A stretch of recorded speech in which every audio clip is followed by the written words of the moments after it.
Baik, terima kasih Dia Nawai. Selaras dengan Perintah Kawalan Pergerakan PKP yang dijangka memasuki tahap 3 bermula esok, Agensi Penguatkuasaan Maritim Malaysia APMM Kelantan turut memperketatkan pengawasan dan pengawalan sepadan negara bagi mengekan kemasukan warga negara asing khususnya melalui perairan.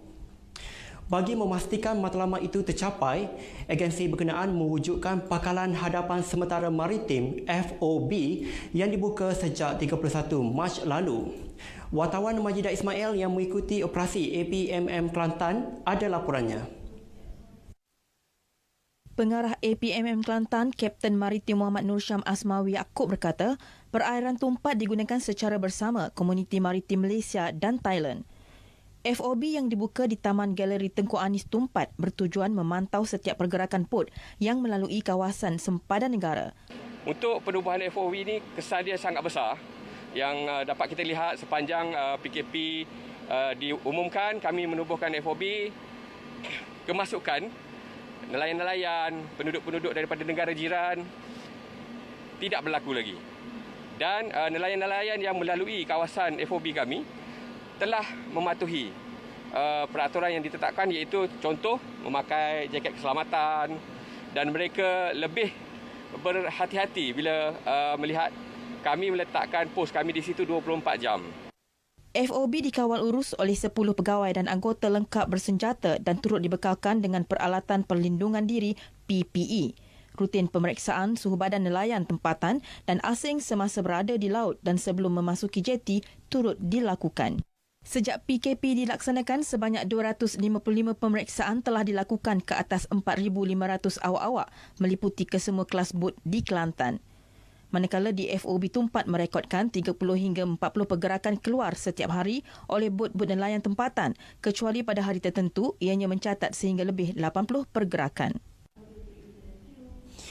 Tidak sekadar laksana tanggungjawab hakiki memantau perairan sepadan negara, APMM Kelantan turut mengambil tanggungjawab sosial dengan mengedarkan barangan keperluan harian khusus kepada komuniti maritim nelayan di laut. Selain memperketatkan rondaan di laut khususnya di sempadan perairan negara, APMM turut menyumbang melalui program CSR-nya bukan setakat barangan keperluan harian seperti beras, biskut, minyak dan sebagainya, malah turut memberi sumbangan jaket keselamatan kepada nelayan tempatan. Menurut Kapten Muhammad Nur Syam Asmawi, inisiatif itu dilaksanakan dengan bantuan sumbangan daripada badan bukan kerajaan NGO dan tabung yang dikumpulkan bagi tujuan kebajikan. Kesempatan itu diambil pihaknya juga untuk memastikan komuniti maritim terus patuh kepada undang-undang sepanjang penguatkuasaan PKP. Macam kita tengok tadi, pendapatan mereka tidak menentu. Kadang-kadang ada RM10 sehari.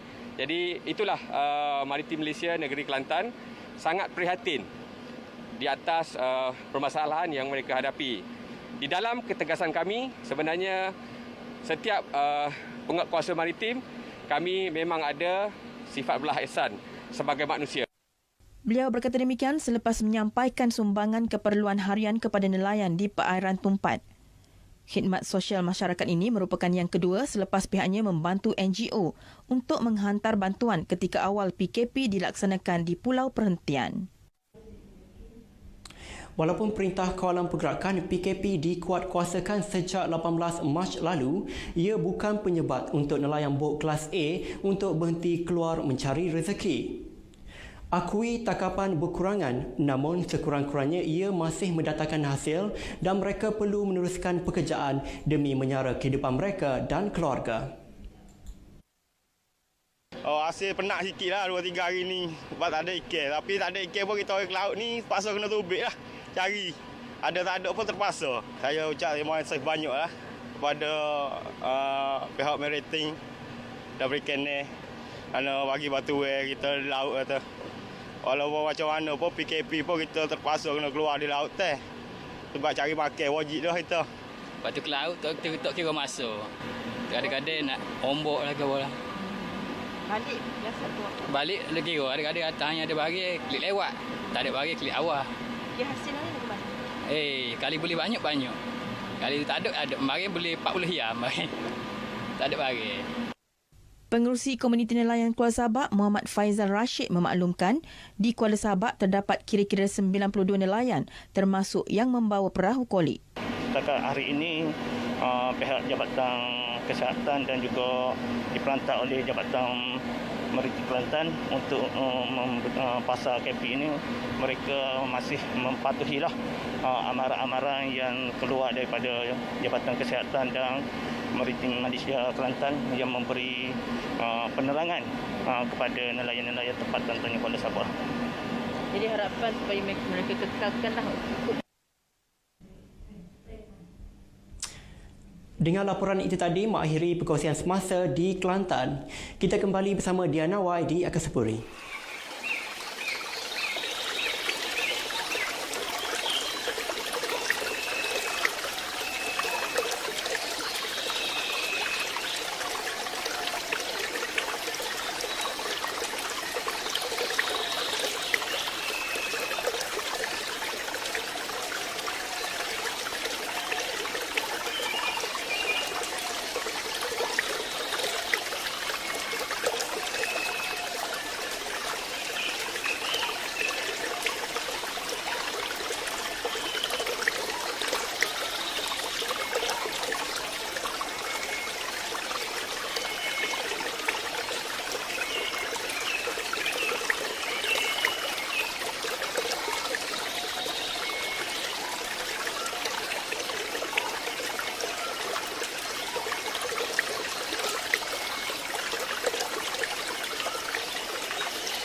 أعوذ بالله من الشيطان الرجيم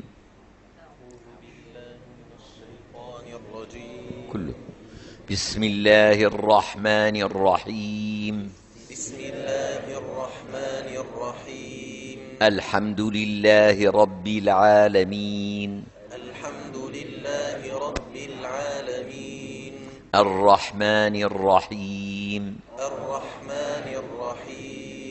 مالك يوم الدين إياك نعبد وإياك نستعين